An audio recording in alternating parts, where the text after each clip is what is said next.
Hello दोस्तों, welcome to my channel PR knowledge centre. सभी लोग को नव वर्ष की शुभकामनाएं। वैसे तो कुछ जब तक आप कुछ कर नहीं लेते हो, कोई नव वर्ष नहीं है, क्या ही है। वही दिन, वही सवेरा, वही शाम। तो नया तो तभी होगा ना जब आप अपनी लाइफ में चेंजेस कर लोगे आप। तो चलिए फिर भी, जब सब सेलिब्रेट कर रहे हैं तो आप भी करो। Happy new year to all of you. And आज हम पढ़ेंगे विजन आईएएस में साइंस एंड टेक्नोलॉजी। इसके बाद हम करेंगे एनवायरनमेंट का। उसके बाद जो बाकी बाकी बचे हैं, कल्चर, एथिक्स और स्कीम इन न्यूज और place in news and personalities in news. इन सब चीज़ों को हम एक में कर लेंगे। और ये जो है आपका साइंस एंड टेक्नोलॉजी, उसके बाद इन्वायरमेंट। ठीक है। तो चलिए हम अपनी क्लास को स्टार्ट करते हैं साइंस एंड टेक्नोलॉजी में। तो पहले न्यूज की तरफ आगे बढ़ते हैं, तो उसके पहले मैं आपको कुछ इन्फॉर्मेशन दे दूं कि हमारे चैनल पे यूपीएससी के टेस्ट जो कि शाम को 5 बजे कराए जाते हैं, और साथ ही साथ एनसीईआरटी पढ़ाई जा रही है। और धीरे धीरे वन बाय वन सब कवर करेंगे। उसके साथ ही आपके इन सब चीज़ों की पीडीएफ जो है वो मिलते हैं हमारे टेलीग्राम पे, और टेलीग्राम का लिंक मिलेगा आपको डिस्क्रिप्शन बॉक्स में। तो चलिए स्टार्ट करते हैं। तो पहला न्यूज है साइंस एंड टेक्नोलॉजी में वन डे वन जीनोम के लिए। तो हाल ही में जैव प्रौद्योगिकी विभाग और जैव प्रौद्योगिकी अनुसंधान एवं नवाचार परिषद ने ब्रिक के प्रथम स्थापना दिवस पर वन डे वन जीनोम पहल की शुरुआत की। तो जैव प्रौद्योगिकी अनुसंधान नवाचार परिषद के बारे में जानिए।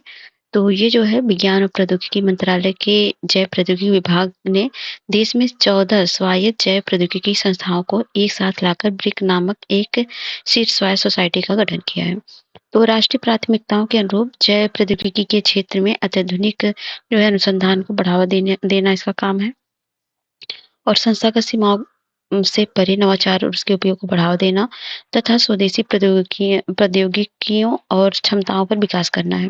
ब्रिक का लक्ष्य इंट्रा-मुलर कोर अनुदान के माध्यम से अपने अनुसंधान संस्थानों के लिए केंद्रीकृत और एकीकृत गवर्नेंस व्यवस्था स्थापित करना है। यह अलग-अलग संस्थाओं के वैज्ञानिकों और शोधकर्ताओं को एक साथ लाने में महत्वपूर्ण भूमिका निभाता है। और वन डे वन जीनोम पहल के बारे में जानें। तो इसका उद्देश्य तो आपको पता है, शोधकर्ताओं के लिए माइक्रोबियल जीनोमिक्स डेटा को अधिक सुलभ बनाने के लिए प्रतिदिन एक एनोटेड जो है टेटेड माइक्रोबियल जीनोम का सार्वजनिक रूप से जारी करता है। यह हमारे देश में पाई जाने वाली जीवाणुओं की विशिष्ट प्रजातियों एवं पर्यावरण, कृषि और मानव स्वास्थ्य में उनकी महत्वपूर्ण भूमिका को उजागर करेगी। इस पहल का महत्व क्या है? जैव प्रौद्योगिकी के क्षेत्र में है रोजगार सृजन और स्टार्टअप को बढ़ावा देना, अर्थव्यवस्था, पर्यावरण, रोजगार के लिए भारत की जैव प्रौद्योगिकी नीति को लागू करने में सहायता करना, भारत के माइक्रोबियल संभावनाओं को साकार करना, जिसमें अज्ञात सूक्ष्मजीवों की खोज होगी। माइक्रोबियल जीनोमिक्स में नवाचार को प्रेरित करना, ये सब इसके जो है पहल है। और आगे जाने तो माइक्रोबियल जीनोमिक्स के बारे में, तो ये क्या है? ये सूक्ष्म जीवों की संपूर्ण आनुवंशिक सामग्री का अध्ययन किया जाता है इसके अंतर्गत, ताकि उनकी संरचना, कार्य, विकास और अन्य जीवों के साथ परस्पर क्रिया को समझा जा सके। जीनोम क्या होता है? जीन होता है, जीन से मिलकर जीनोम बनता है। और ये मतलब जीनोम के अंदर ही जीन होता है, और इसी में चेंजेस करके हम संरचनात्मक क्रिया, कार्य, विकास, इन सब चीज़ों को, परस्पर क्रिया को समझ सकते हैं। सूक्ष्मजीवों को माइक्रोब भी कहा जाता है, और जिन्हें माइक्रोस्कोप के बिना ठीक से नहीं देखा जा सकता। उदाहरण के लिए जीवाणु है, आर्किया है, शैवाल, प्रोटोजोआ और डस्ट माइट्स जैसे सूक्ष्मजीव, मतलब ऐसे जीव जिनको हम माइक्रोस्कोप से कहते हैं, उनको माइक्रोब कहा जाता है। सूक्ष्मजीवों के अध्ययन के महत्व क्यों है? क्योंकि मानव स्वास्थ्य के लिए लाभप्रद है। रोग उत्पन्न करने वाले जीवाणुओं और उनकी आनुवंशिक संरचना के बीच संबंध को समझकर शोधकर्ता उभरते रोगजनकों की निगरानी कर सकते हैं। और जैव प्रौद्योगिकी उपयोग को बढ़ाना, क्योंकि लाभकारी गुणों वाले सूक्ष्मजीवों के उपभेदों की पहचान करने से जैव ईंधन उत्पादन, बायो मैन्युफैक्चरिंग और बायो फार्मास्यूटिकल्स के विकास में मदद मिल सकती है। सूक्ष्मजीवों की विविधता को समझना, क्योंकि शोधकर्ताओं को सूक्ष्मजीव जो होते हैं प्रजातियों के भीतर उनके बीच विविधता से आनुवंशिक आधार को समझने में मदद मिलती है। पर्यावरण संधारिता के लिए भी उपयोगी है, क्योंकि जैव उपचार में यूज होता है। जैसे जीनोमिक्स के माध्यम से आइडियोनेला साइकोसिस की पहचान की जाती है। ऐसे एंजाइम का उत्पादन करते हैं, मतलब ये आइडियोनेला, जो पेट मतलब प्लास्टिक को पुनः उपयोग योग्य मोनोमर्स में विघटित कर देता है। मानव स्वास्थ्य और रोग प्रबंधन में, जिसे जीनोमिक्स का अध्ययन मानव स्वास्थ्य में सूक्ष्म जीवों की भूमिका का पता लगाने में मदद करते हैं। जैसे आंतों में माइक्रोबायोटा में बदलाव करना, दीर्घकालिक जठरांगनीय रोगों के इलाज के लिए संभावित उपचार का विकल्प हो सकता है। माइक्रोबैक्टीरियम ट्यूबरकुलोसिस जो टीबी में होता है और के जीनोम से अनुक्रमण में दवा प्रतिरोधी स्ट्रेन्स का पता लगाने में मदद मिल सकती है। और यह कृषि में जो है पोषक तत्व जैसे नाइट्रोजन स्थिरीकरण, मृदा की उर्वरता बनाने, कीट खरपतवारों का नियंत्रण तथा पर्यावरण तनाव को सहने में मदद कर सकता है। जैसे आपको पता होगा राइजोबियम जो होता है बैक्टीरिया, नाइट्रोजन स्थिरीकरण में हेल्पफुल होता है, जो फलीदार फलों में के बीच सहजीवी संबंध में रहता है, जिससे उर्वरक की आवश्यकता कम होती है ना। वो आपको पता ही होगा जैसे कि मटर, चना के जड़ों में राइजोबियम पाया जाता है ना। और है हेरिटेबल ह्यूमन जीनोम एडिटिंग क्या है? तो हाल ही में दक्षिण Africa heritable human genome editing को अनुमति देने वाला दुनिया का पहला देश बन गया है। अन्य संबंधित तथ्य के बारे में जाने तो दक्षिण अफ्रीका ने स्वास्थ्य अनुसंधान के क्षेत्र में नैतिकता के संबंध में नए दिशा निर्देश जारी किए हैं। इसमें हेरिटेबल ह्यूमन जीनोम एडिटिंग की अनुमति दी गई है। इसका अर्थ है कि तकनीक का उपयोग करके आनुवांशिक रूप से संशोधित संतान को उत्पन्न किया जा सकता है। और दक्षिण अफ्रीका ने दिशा निर्देश डब्ल्यूएचओ जैसे संगठनों द्वारा प्रस्तावित फ्रेमवर्क की तुलना में कम कठोर है। उल्लेखनीय कि डब्ल्यूएचओ के फ्रेमवर्क सामाजिक सहमति के पर बल देते हैं। और है हेरिटेबल ह्यूमन जीनोम एडिटिंग क्या है? तो ये सोमैटिक सेल मतलब जिससे आपका शरीर बना होता है वो सोमैटिक होता है। ये सोमैटिक सेल एडिटिंग केवल संबंधित व्यक्ति को प्रभावित करती है और एचएचजी के तहत जर्मलाइन जो कोशिकाओं में जैसे शुक्राणु, अंडाणु, भ्रूण में परिवर्तन किया जा सकता है, जिसे परिवर्तन आगे पीढ़ी में आनुवांशिक रूप से शामिल हो जाता है। यह एक zinc finger nucleases transcription activator like and effector nucleases जैसे कि क्रिस्पर कैस9 मेग न्यूक्लियसिस जैसी तकनीक के माध्यम से किया जा सकता है। हेरिटेबल ह्यूमन जीनोम एडिटिंग के संभावित उपयोग क्या है? रोग की रोकथाम, इसमें आनुवांशिक रोग, सिस्टिक फाइब्रोसिस, हंटिंगटन रोग और सिकल सेल एनीमिया जैसे रोगों की रोकथाम की जा सकती है। और आनुवांशिक अनुसंधान क्षेत्र में प्रगति हो सकती है। इसमें मानव संबंधी जीवन विज्ञान, आनुवांशिक और रोग के तंत्र के बारे में हमारी समझ को बेहतर करने में मदद मिल सकती है। असिस्टेड रिप्रोडक्टिव तकनीक, इसमें इन विट्रो फर्टिलाइजेशन जैसी तकनीकों में सुधार किया जा सकता है। और हेरिटेबल जो होता है जीनोम एडिटिंग से जुड़ी चिंताएं हैं अप्रत्याशित परिणाम, जैसे कि जर्मलाइन जीनोम एडिटिंग के प्रभाव में वंशानुगत हो सकते हैं, जिससे प्रभाव कई पीढ़ियों तक देखने को मिल सकते हैं। नैतिक मुद्दे हैं क्योंकि मानव गरिमा और मानव विविधता के सम्मान के खिलाफ है। यह धार्मिक और नैतिक मान्यताओं को चुनौती भी दे सकता है। सामाजिक प्रभाव, इससे डिजाइनर बेबी बनाना संभव हो सकता है और जहां बुद्धिमत्ता, रंग रूप, एथलेटिक क्षमताएं जैसी विशेषताएं आनुवांशिक रूप से शामिल की जा सकती है, जिससे सामाजिक असमानता के बढ़ने का खतरा है। और सत्येंद्र नाथ बोस, चलिए इनके बारे में जानते हैं। तो हाल में विज्ञान प्रौद्योगिकी मंत्रालय ने बोस आइंस्टीन सांख्यिकी के शताब्दी समारोह का उद्घाटन किया और विज्ञान प्रौद्योगिकी विभाग के तहत कार्यरत एस.एन. बोस राष्ट्रीय मूलभूत विज्ञान केंद्र सैद्धांतिक भौतिक के क्षेत्र में सत्येंद्रनाथ बोस के अविस्मरणीय योगदान को याद करते हुए उनकी शताब्दी वर्ष मना रहा है। 1924 सत्येंद्रनाथ बोस ने क्वांटम सिद्धांत के आधार पर कणों का फोटॉन्स के व्यवहार को समझने के लिए एक नया दृष्टिकोण प्रस्तावित किया, ये याद रखिएगा। और अल्बर्ट आइंस्टीन के बारे में बात करें तो उनके सहयोग से ही अंततः बीई सांख्यिकी परिकल्पना का प्रतिपादन हुआ था। सत्येंद्रनाथ बोस के बारे में जान लेते हैं क्योंकि इनके बारे में पूछ सकता है। तो 1894 से 1974 तक थे ये। सत्येंद्रनाथ बोस एक भारतीय भौतिक वैज्ञानिक थे। उन्होंने बोस आइंस्टीन सांख्यिकी और बोस आइंस्टीन कंडेंसेट की अवधारणा को विकसित करने में महत्वपूर्ण योगदान दिया। वे पश्चिम बंगाल के नदिया जिले के रहने वाले थे। बोस ने अपनी शिक्षा कोलकाता में प्रेसिडेंसी कॉलेज में प्राप्त की। उन्हें प्रफुल्ल चंद्र और जगदीश चंद्र बोस जैसे चर्चित शिक्षकों के मार्गदर्शन में पढ़ने का अवसर मिला। उन्होंने कलकत्ता विश्वविद्यालय और ढाका विश्वविद्यालय दोनों के भौतिक विभाग में काम भी किया। एस.एन. बोस का योगदान के बारे में जाने तो बोस आइंस्टीन सांख्यिकी यह वर्णन करती है कि गैर पारस्परिक क्रियाशील और अविभाज्य कणों का संग्रह थर्मोडायनेमिक संतुलन में उपलब्ध विविध पृथक ऊर्जावस्थाओं को किस प्रकार ग्रहण करती है। ठीक है, तो किस प्रकार ग्रहण करती है? सरल शब्दों में कहें तो इस बात को समझने के लिए जो एक फ्रेमवर्क प्रदान करती है कि ये कण विभिन्न ऊर्जा स्रोतों पर विशेष रूप से कम तापमान उपलब्ध क्वांटम अवस्थाओं के बीच खुद को कैसे वितरित करते हैं। इन सांख्यिकी को आइंस्टीन ने गैस अणुओं तक पढ़ाया गया था और जो भी सांख्यिकी सिद्धांत का पालन करते हैं उन्हें बोसान कहा जाता है, जिसका नाम एस.एन. बोस के नाम पर रखा गया है। बोसान मूलभूत कण हैं जिनके स्पिन का मान कितना होता है 0, 1, 2 और संख्या होती है। फोटॉन, ग्लूकान और बोसान कण के कुछ उदाहरण हैं जैसे बोस, आइंस्टीन। तो ये सब जो एग्जाम्पल हैं इनके बोसान के, याद रखिए। और पुरस्कार सम्मान जाने तो पीटर हिग्स के साथ उन्हें गॉड पार्टिकल का जनक भी कहा जाता है और मूलभूत कण को उन्हीं का नाम पर बोसान नाम दिया गया है। उन्होंने 1954 में पद्म विभूषण सम्मानित किया गया था। रविन्द्रनाथ टैगोर ने विज्ञान पर अपनी एकमात्र पुस्तक विश्व परिचय एस.एन. बोस को समर्पित की है। वे विश्व भारती के कुलपति 1956 से 58 भी रहे थे। बोस-आइंस्टीन सांख्यिकी के निम्नलिखित घटनाओं की भविष्यवाणी करती है। जैसे बोस-आइंस्टीन कंडेंस, जिसे बीईसी बोलते हैं। अत्यंत निम्न तापमान पर बोसान का एक बड़ा हिस्सा सबसे कम ऊर्जा वाली एक ही क्वांटम अवस्था ग्रहण कर सकता है। इसमें पदार्थ की एक अनूठी अवस्था बनती है, जैसे कि आपने सुपर फ्लूइड, हीलियम में अल्ट्रा कोल्ड परमाणु गैस से, ये सब एग्जाम्पल है। इनमें 20वीं सदी में पहली क्वांटम क्रांति को संभव बनाया और इसके चलते laser, transistor, magnetic resonance imaging और अर्धचालक जैसी तकनीकी विकास में मदद मिली। दूसरी क्वांटम क्रांति को क्वांटम कंप्यूटिंग और क्वांटम सेंसिंग जैसी प्रौद्योगिकी विकास द्वारा परिभाषित किया जाता है। फोटॉन के व्यवहार, फोटॉन इस सांख्यिकी के नियम, ब्लैक बॉडी रेडिएशन और प्लैंक ऊर्जा के वितरण की व्याख्या है, जिसमें क्वांटम यांत्रिकी के विकास का मार्ग प्रशस्त होता है।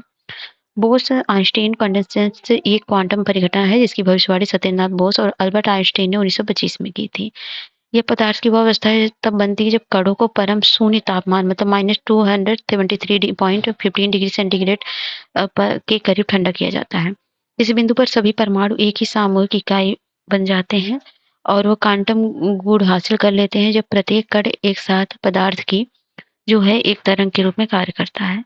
इस पदार्थ की पांचवी अवस्था कहा जाता है। तो आपको 3 अवस्थाएं तो पता होंगी। एक चौथी अवस्था प्लाज्मा है, ठोस, द्रव, गैस और प्लाज्मा। और पांचवी अवस्था क्या है? ये जिसके बारे में बात हो रही है। ठीक है, तो नेक्स्ट है बीईसी के गुणों के इसमें शामिल। तो सुपर फ्लूइडिटी जो कि बीईसी शून्य चालकता होती है और बिना किसी प्रतिरोध के प्रवाहित हो सकता है। सुपर कंडक्टिविटी, इसमें शून्य प्रतिरोध के कारण उच्चतम चालकता संभव होती है। कोहेरेंस क्या होता है? बीईसी में सभी कण एक ही क्वांटम अवस्था में होते हैं और एकल इकाई के रूप में व्यवहार करते हैं। माइक्रोस्कोपिक ऑक्यूपेशन क्या होता है? बीईसी में कई कण एक ही क्वांटम अवस्था में होते हैं जिसे माइक्रोस्कोपिक स्तर पर तरंग के रूप में कार्य करने लगते हैं। सुपर सॉलिड वैज्ञानिकों ने पाया है कि बीईसी उच्च घनत्व वाले ड्रॉपलेट्स का एक निर्माण करता है जो एक दूसरे को प्रतिकर्षित करते हैं। जब इन्हें कुछ विशेष नियंत्रित परिस्थिति जैसे मैग्नेटिक ट्रैप आदि रखा जाता है तो ये ड्रॉपलेट व्यवस्थित संरचना बन जाते हैं, जैसे यहाँ पर आपने देखा। ये कम घनत्व वाली गैस है। फिर ओके बोस आइंस्टीन कंडेंसेट है। ठीक है, ऑर्गेनिक केमिस्ट्री के बारे में जाने। समान मिट्टी के खनिजों की परमाणु संरचना को समझने के लिए एक्स विवर्तन और डिफरेंशियल थर्मल एनालिसिस का उपयोग किया गया है। और थर्मोल्यूमिनेसेंस, उन्होंने एक तेज स्कैनिंग स्पेक्ट्रोफोटोमीटर डिजाइन किया जिसकी संवेदनशीलता बहुत अधिक थी और इसका मुख्य उद्देश्य इस क्षेत्र में प्रयोग होने वाले वैज्ञानिक की आवश्यकता को पूरा करता है। गॉड पार्टिकल की खोज आपको पता है, हिग्स बोसान, जिसे गॉड पार्टिकल के नाम से जाना जाता है, खोज बोस और आइंस्टीन सांख्यिकी बीईसी की अवधारणा में निहित वैज्ञानिक सिद्धांतों के उपयोग करके की गई थी। गॉड पार्टिकल एक अदृश्य क्षेत्र से उत्पन्न होता है जो संपूर्ण अंतरिक्ष में फैला होता है, कणों को द्रव्यमान प्रदान करता है। भले ही ब्रह्मांड खाली दिखाई दे लेकिन यह क्षेत्र हमेशा मौजूद रहता है। ओरल डिहाइड्रेशन थेरेपी क्या है? तो हाल ही में वैश्विक स्तर पर विख्यात चिकित्सक व विद्वान रिचर्ड कैश का निधन हो गया। उन्होंने ओरल डिहाइड्रेशन थेरेपी के विकास में महत्वपूर्ण भूमिका निभाई थी। ओरल डिहाइड्रेशन थेरेपी के बारे में जाने तो इसके तहत डिहाइड्रेशन को रोकने या स्थिति को ठीक करने के लिए मुंह के माध्यम से उपयुक्त सॉल्यूशंस दिए जाते हैं। इन सॉल्यूशंस में जो है glucose, sodium chloride, sodium bicarbonate, potassium chloride और साइट्रेट आदि शामिल होते हैं। वाटी में शामिल है रिहाइड्रेशन जो पानी और इलेक्ट्रोलाइट की आपूर्ति करके शरीर में इसकी कमी को पूरा किया जाता है। मेंटेनेंस फ्लूइड थेरेपी क्या होता है? रिहाइड्रेशन दोबारा ना हो इसके लिए लगातार तरल पोषक तत्व की आपूर्ति की जाती है। रिचर्ड कैश ने 1960 के दशक के अंत में बांग्लादेश में हैजा के रोगियों पर ओरल रिहाइड्रेशन थेरेपी का पहला नैदानिक परीक्षण किया था। इसमें प्रदर्शित किया कि कम लागत वाला यह उपाय प्रभावी और सुरक्षित रूप से इंट्रावेनस फ्लूइड आवश्यकता को कम कर सकता है। दिलीप महालनोबिस एक जो है भारतीय बाल रोग विशेषज्ञ वैज्ञानिक और सार्वजनिक स्वास्थ्य विशेषज्ञ थे। उन्होंने दस्त रोगों के इलाज के लिए ओरल रिहाइड्रेशन उपयोग को बढ़ावा दिया, इसे और लोकप्रिय बनाया था। इनका नाम याद रखिएगा। डायरिया और हैजा के उपचार में प्रभावी है, आपको पता है रिहाइड्रेशन के लिए। तो बाल मृत्यु दर में कमी, क्योंकि ओआरटी डायरिया संबंधी बीमारियों में होने वाली मौतों में कमी की 1990 के दशक बाद से अब बाल मृत्यु दर में 2/3 कमी आई है। और है पोषक संबंधी प्रभाव। ओआरटी जो होता है बच्चों में डायरिया से चलते पोषक संबंधी दुष्प्रभाव कम करता है, बच्चों के विकास और वृद्धि को बनाए रखता है। ओआरटी हैजा के रोगियों के इलाज में काफी प्रभावी होता है। हैजा में होने वाली मृत्यु दर को 50% घटाकर और 0.2% भी कम कर दिया है। और वयस्कों का प्रभावशीलता, क्योंकि ओरल सॉल्यूशन लेने वाले रोगियों को अन्य तकनीकी की तुलना में इलाज जो है 80% कम ड्रिप लगाने की आवश्यकता पड़ती है। तो ओरल डिहाइड्रेशन थेरेपी की कार्यप्रणाली आप देखते हैं। ओरल डिहाइड्रेशन थेरेपी सोडियम को रक्त प्रवाह में प्रवेश करने में मदद करती है। सोडियम के प्रवेश करते ही पानी भी रक्त में पहुंचने लगता है। एपिकल सरफेस और बेसल सरफेस, तो यहाँ पर देखते हैं ये क्रिया हो रही, सोडियम वगैरह पहुंचा है, डिहाइड्रेशन को कम करता है। ओआरटी कैसे काम करता है? तो ओआरटी आंत के शर्करा और सोडियम के अवशोषण को नियंत्रित करने वाली आणविक तंत्र के कारण प्रभावित होता है। आंत की परत बनाने वाली कोशिकाओं की सतह पर विशेष रिसेप्टर्स होते हैं जो शर्करा अणुओं को सक्रिय रूप से अवशोषित करने में सहायक होते हैं। और कोशिकाओं के भीतर शर्करा सोडियम की वृद्धि जल क्लोराइड आयनों का अवशोषण भी बढ़ जाता है जिससे। इस संबंध में भारतीय पहले क्या है? नेशनल ओरल रिहाइड्रेशन थेरेपी जो 1985 की है। इसे डायरिया के कारण होने वाली बाल मृत्यु में कमी लाने के लिए ओआरटी के उपयोग को बढ़ावा देने के लिए शुरू किया गया था। और है जो कि राष्ट्रीय स्वास्थ्य मिशन, ओआरटी राष्ट्रीय स्वास्थ्य मिशन कार्यक्रमों के तहत डायरिया और डिहाइड्रेशन जैसे बाल्यकालीन बीमारियों के इलाज में महत्वपूर्ण घटक है। डायरिया रोको अभियान और बहुत सारी पहले डब्ल्यूएचओ यूनिसेफ की, जिसमें डायरिया का प्रभावी उपचार सुनिश्चित करने के लिए ओरल डिहाइड्रेशन और जिंक का एक साथ उपयोग करने की सलाह दी जाती है। वैश्विक हैजा नियंत्रण कार्यबल है, जिसमें 2030 तक हैजा को नियंत्रित करने के लिए व्यापक रोड मैप जारी किया गया।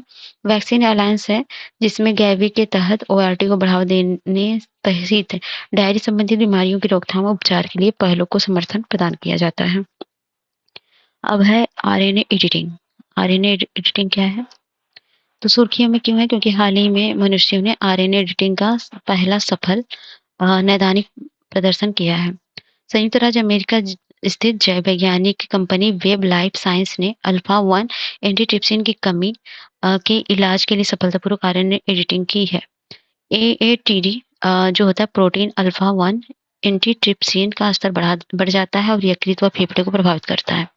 आरएनए एडिटिंग के बारे में जाने तो एक ऐसी प्रक्रिया है जिसमें आरएनए अनुक्रमों पर आनुवंशिक जानकारी को संशोधित किया जा सकता है या न्यूक्लियोसाइड को शामिल करके उसे हटाकर बदलकर किया जा सकता है। वैज्ञानिकों ने इस कार्य में गाइड आरएनए के साथ एडिनोसिन डीएनएमिनेस एक्टिंग आन नामक तकनीक का उपयोग किया है। और जीआरएनए छोटे आरएनए अणु होते हैं जो संशोधन के लिए विशेष क्षेत्रों में एमआरएनए के साथ 4 युग्म करके एंटी एडिटिंग मशीनरी को निर्देशित करते हैं। आरएनए 4 बिल्डिंग ब्लॉक्स हैं। एक एडेनिन, ग्वानिन, यूरेसिल, साइटोसिन होता है। एडार तकनीक एमआरएनए में एडिनोसिन को एनोसिन में परिवर्तित करता है और एनोसिन ग्वानिन के कार्य की नकल करता है और एडिनोसिन ग्वानिन क्रमशः एजी को राइबोज के साथ संयोजित करने वाले न्यूक्लियोसाइड है। कोशिका एडिनोसिन की जगह इनोसेट को डिटेक्ट करती है और इस असंगत मेल को ठीक करने के लिए कोशिका प्रतिक्रिया शुरू हो जाती है। इस प्रकार यह प्रक्रिया एमआरएनए मूल्य कार्य को पुनर्स्थापित करती है और कोशिका समान प्रोटीन बनाना शुरू कर देती है। आरएनए एडिटिंग में चुनौतियां क्या है? विशिष्टता का अभाव है और क्षणिक प्रकृति विकास है, प्रक्रिया के शुरुआती चरण आदि है। आरएनए डीएनए एडिटिंग बारे में तो आपने बहुत ज्यादा पढ़ा होगा। एडीआर एडिटिंग क्या है देख लीजिए। मान लीजिए डीएनए है, इसमें उत्परिवर्तन आरएनए है मान लो, फिर अकार्यशील प्रोटीन है, इसमें से निकाला गया। फिर ये रोगी व्यक्ति है, मतलब रोगी व्यक्ति में अकार्यशील प्रोटीन और आरएनए सबको निकाला गया। फिर ये उत्परिवर्तित डीएनए जिसमें आरएनए गाइड है। फिर उत्परिवर्तन में सुधार करके, मतलब चेंजेस करके जो रोगी का था कार्यशील प्रोटीन में बदल करके इस स्वस्थ व्यक्ति में डाला गया। न्यूज इन शॉर्ट, मतलब एडिटिंग ऐसे की जाती है चेंजेस करके, रोगी व्यक्ति का चेंज करके स्वास्थ्य मनुष्य निकाल के या उसको रख के इसमें चेंज करके। नेक्स्ट है न्यूज इन शॉर्ट में है स्पेस बायोटेक्नोलॉजी। तो भारतीय अंतरिक्ष अनुसंधान संगठन और प्रौद्योगिकी विभाग डीबीटी मिलकर अंतरिक्ष में जैविक प्रक्रियाओं में जीवों पर अध्ययन करने के लिए रास्ते खोज रहे हैं। अंतरिक्ष मिशनों के दौरान प्रमुख चुनौतियां जैसे पोषक तत्वों की निरंतर उपलब्धता की कमी, अपशिष्ट प्रबंधन, भोजन का संरक्षण, माइक्रोग्रेविटी विकिरण और कैंसर, मोतियाबिंद, हड्डी की मांसपेशियों की क्षति जैसे कई स्वास्थ्य खतरों का सामना करना पड़ता है। इस संबंध में अंतरिक्ष जैव प्रौद्योगिकी के तहत यह स्टडी की जाएगी कि कैसे जीवित जीव माइक्रोग्रेविटी स्थितियों में अनुकूलन कार्य और विकास करते हैं। इस तरह की स्टडी में अंतरिक्ष अन्वेषण मानव अस्तित्व को आगे बढ़ाने में मदद मिलेगी। अंतरिक्ष जैव प्रौद्योगिकी अनुप्रयोग का उनका महत्व जाने तो माइक्रोग्रेविटी अनुसंधान, यह अंतरिक्ष की माइक्रोग्रेविटी स्थिति में प्रोटीन्स क्रिस्टल और पृथ्वी की तुलना में अधिक सुव्यवस्थित और स्पष्टता से बढ़ते हैं। इसमें दवाओं की सटीक विकास के लिए प्रोटीन क्रिस्टल संरचनाओं से संबंधित समझ बढ़ती है।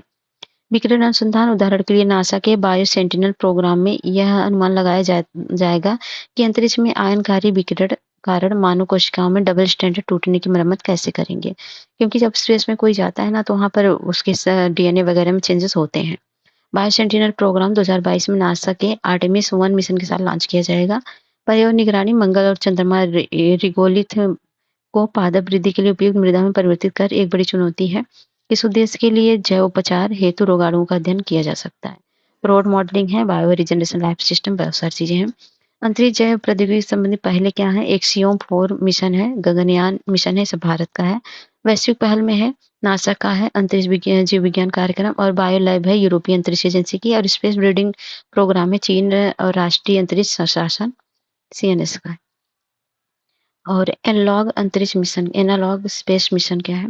इसरो ने चंद्र मिशन प्रयोगों की योजनाएं बनाने के लिए लेह लद्दाख में भारत का पहला एनालॉग अंतरिक्ष मिशन लॉन्च किया है। इससे इसरो के मानव अंतरिक्ष उड़ान केंद्र आका मतलब अंतरिक्ष स्टूडियो लद्दाख विश्वविद्यालय IIT बॉम्बे के संयुक्त सहयोग से विकसित किया गया है।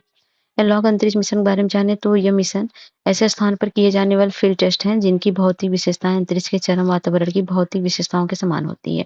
इनमें नई प्रौद्योगिकी, रोबोटिक्स उपकरणों, वाहनों का परीक्षण, व्यवहारिक प्रभावों का अध्ययन आदि शामिल है। लेह लद्दाख में चुनने के पीछे कारण क्या है? क्योंकि यहाँ शुष्क और ठंडी जलवायु, बंजर भूमि, उच्च ऊंचाई वाले इलाके, अत्यधिक एकांत आदि विशेषताएं मंगल एवं चंद्रमा परिदृश्य से काफी समानता रखती है। एनालॉग मिशन क्या है? जैसे नीमो है नासा का, और सीरियस है जो है UAE का, और GSAT-N2 तो हाल ही में स्पेस एक्स के फॉल्कन 9 रॉकेट के भारत के GSAT-N2 सैटेलाइट को सफलतापूर्वक प्रक्षेपित किया है।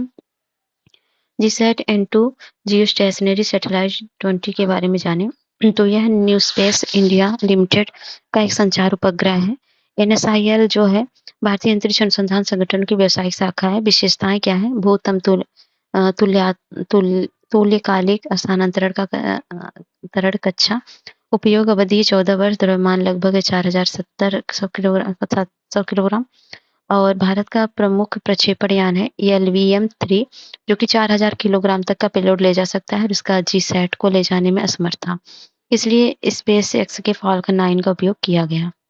और ये महत्वपूर्ण क्यों है इसका महत्व? क्योंकि ये पूरे भारतीय क्षेत्र में ब्रॉडबैंड सेवाओं और इन फ्लाइट कनेक्टिविटी को बढ़ाएगा और अंडमान निकोबार तथा लक्षद्वीप समूह सहित पूरे भारत में कवरेज प्रदान करेगा। लिग्रोसैट जापान में लकड़ी से बना विश्व का पहला उपग्रह लिग्रोसैट लॉन्च किया गया, और इसके जरिए ये पता लगाया जाएगा कि अंतरिक्ष की विषम परिस्थितियों पर लकड़ी पर क्या प्रभाव पड़ता है। लिग्रोसैट के बारे में जाने के छोटा ताड़ के आकार का उपग्रह है। ये होनोकी ब्रिज की लकड़ी से बना है। ये ब्रिज जापान के स्थानिक मैग्नोलिया ब्रिज का प्रकार है। इसके निर्माण में पारंपरिक एल्युमिनियम संरचनाएं और इलेक्ट्रॉनिक घटक भी शामिल हैं। यह उपग्रह जो है अंतरिक्ष संबंधी संरचनाओं के लिए नवीकरणीय सामग्रियों का उपयोग करने की योजना का हिस्सा है। धातु की तुलना में लकड़ी अंतरिक्ष की स्थितियों को बेहतर ढंग से सहन कर सकती है। ऐसा इस कारण क्योंकि उसमें अपघटन पैदा करने के लिए अंतरिक्ष में जल और ऑक्सीजन नहीं होता है। निष्क्रिय होने पर धातु के उपग्रहों के विपरीत लकड़ियों के उपग्रह हानिकारक प्रदूषण कण मुक्त किए बिना जल जाते हैं। ऑपरेशन द्रोणगिरी तो विज्ञान और प्रौद्योगिकी मंत्रालय ने ऑपरेशन द्रोणगिरी और एकीकृत भू स्थानिक डेटा शेयरिंग इंटरफेस को लॉन्च किया। इन दोनों पहलों की शुरुआत भू-स्थानिक डेटा को उदार बनाने और भू-स्थानिक अवसंरचना एवं भू-स्थानिक कौशल व ज्ञान विकसित करने के लिए की गई। ये भू-स्थानिक डेटा वह जानकारी है जो पृथ्वी की सतह पर उसके निकट स्थित ऑब्जेक्ट्स, घटनाओं या अन्य विशेषताओं का वर्णन करती है। भू-स्थानिक डेटा को एक महत्वपूर्ण राष्ट्रीय संरचना और सूचना संसाधन के रूप में व्यापक रूप से स्वीकार किया जाता है। ऑपरेशन द्रोणागिरी के बारे में जाने तो राष्ट्रीय भू-स्थानिक नीति 2022 के तहत एक पायलट परियोजना है। इसे विज्ञान और प्रौद्योगिकी विभाग के भू-स्थानिक नवाचार प्रकोष्ठ द्वारा कार्यान्वित किया जाएगा। नागरिकों के जीवन गुणवत्ता में सुधार और व्यवसाय में सुगमता के लिए भू-स्थानिक प्रौद्योगिकी एवं नवाचारों के संभावित अनुप्रयोगों को प्रदर्शित करता है। प्रथम चरण का कार्यान्वयन उत्तर प्रदेश, हरियाणा, असम, आंध्र प्रदेश और महाराष्ट्र में किया जाएगा। इन राज्यों में पायलट परियोजना संचालित की जाएगी। कृषि, आजीविका, लॉजिस्टिक्स एवं परिवहन जैसे 3 क्षेत्रों में भू-स्थानिक डेटा और प्रौद्योगिकी के एकीकरण के संभावित अनुप्रयोगों को प्रदर्शित करने के लिए अनुप्रयोगों के मामलों का समर्थन किया जाएगा। राष्ट्रीय भू-स्थानिक नीति 2022 के बारे में जानें तो विजन है भारत को भू-स्थानिक डेटा क्षेत्र में वैश्विक स्तर पर अग्रणी के रूप में स्थापित करना, एक राष्ट्रीय फ्रेमवर्क विकसित करना और मूल्यवान भू-स्थानिक डेटा की आसान उपलब्धता सुनिश्चित करना। और नेक्स्ट है भू-स्थानिक फ्रेमवर्क के बारे में जानें तो ये जो है भू-स्थानिक क्षेत्रों को बढ़ावा देने के लिए जो है दिशा निर्देश और प्रोग्राम तैयार करने हेतु शीर्ष निकाय के रूप में भू-स्थानिक डेटा संवर्धन का विकसित समिति का गठन किया जाएगा। सर्वे ऑफ इंडिया इसे भू-स्थानिक डेटा के लिए प्रमुख नोडल एजेंसी के रूप में नामित किया जाएगा। और राष्ट्रीय डिजाइन ट्विन या किसी भौतिक परिसंपत्ति और सेवाओं को वर्चुअल प्रतिरूप inter connected geospatial aware ecosystem है। भू-स्थानिक ज्ञान और संरचना ये विज्ञान और ऑटोमेशन के लिए महत्वपूर्ण भू-स्थानिक घटक प्रदान करेगा। नेक्स्ट क्या है? ठीक है, एकीकृत भू-स्थानिक डेटा शेयरिंग इंटरफेस (सीडीआई) के बारे में जानें तो उन्नत डेटा एक्सचेंज प्रोटोकॉल और गोपनीयता संरक्षण सुविधाओं के साथ स्थानिक डेटा को सुलभ बनाने के लिए इंटरफेस बनाया जा रहा है। इतना इम्पोर्टेंट है। और direct to device satellite connectivity ये क्या है? बीएसएनएल ने भारत की पहली direct to device satellite connectivity launch की है। यह सैटेलाइट कम्युनिकेशन को सामान्य उपभोक्ताओं तक पहुंचाने की दिशा में महत्वपूर्ण कदम है। अभी तक सैटेलाइट कम्युनिकेशन केवल आपातकालीन सेवाओं और सैन्य उपयोग तक ही सीमित था। कुछ वैश्विक पहले जैसे D2D जो है प्रौद्योगिकी का उपयोग कर रही है, जैसे IST space mobile link, global constellation, global SpaceX, Starlink. और नेक्स्ट है ग्रेविटी एनर्जी स्टोरेज। ये क्या है? तो GES प्रणाली सौर और पवन ऊर्जा के लिए बैटरी और भंडारण के विकल्प के रूप में सामने आई है। ग्रेविटी एनर्जी स्टोरेज के बारे में जाने तो यह एक प्रकार की यांत्रिक ऊर्जा भंडारण प्रणाली है जो विद्युत भंडारण और उत्पादन के लिए गुरुत्वाकर्षण स्थिति ऊर्जा का उपयोग करती है। तो इसका वजन तो ये देखेंगे लाभ है उच्च दक्षता, विशाल भंडारण क्षमता, कम पर्यावरण प्रभाव, लंबे समय तक उपयोग आदि। सीमाएं हैं उच्च प्रारंभिक लागत और स्थान की आवश्यकता, जटिलता आदि। उपयोग है नवीकरणीय ऊर्जा, एकीकरण, ग्रिड स्थिरीकरण आदि के लिए। ब्रिक राष्ट्रीय कृषि खाद्य और जैव निर्माण संस्थान। तो ये ब्रिक राष्ट्रीय खाद्य जैव निर्माण संस्थान नामक संस्थान का उद्घाटन मोहाली, पंजाब में किया गया।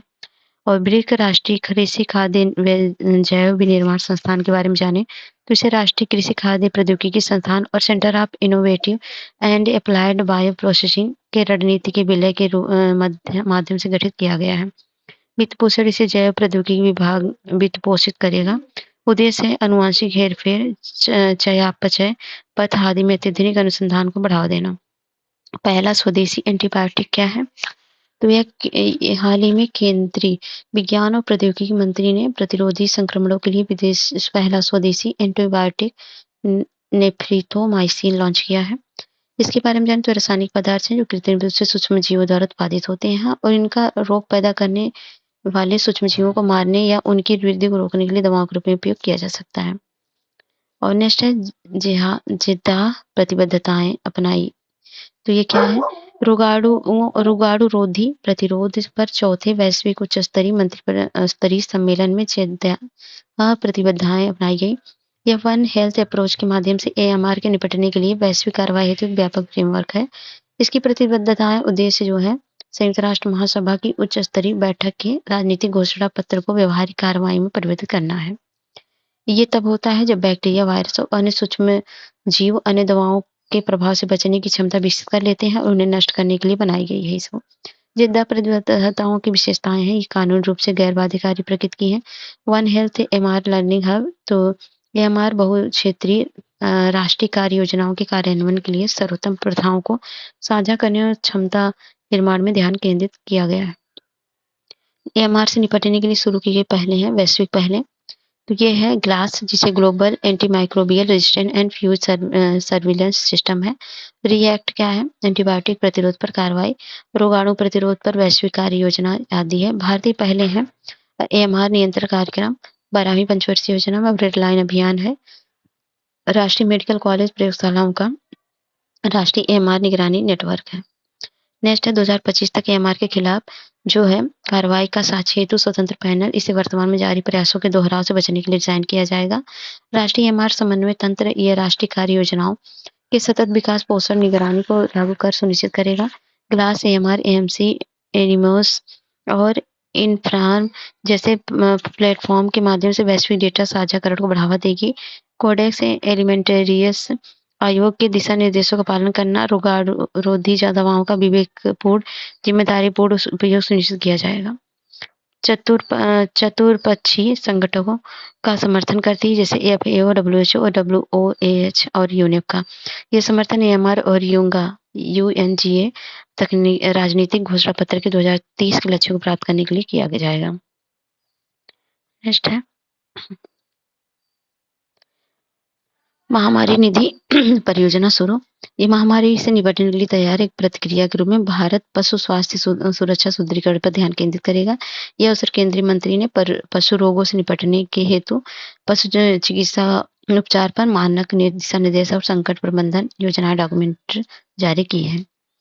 इतना इम्पोर्टेंट है। और है ग्लोबल हेल्थ एनर्जीज कॉप्स, जिसे देखिए डब्ल्यूएचओ और साझेदारों ने हाल ही में एमपॉक्स के प्रकोप के चलते पहली बार जीएचईएस को लॉन्च किया है।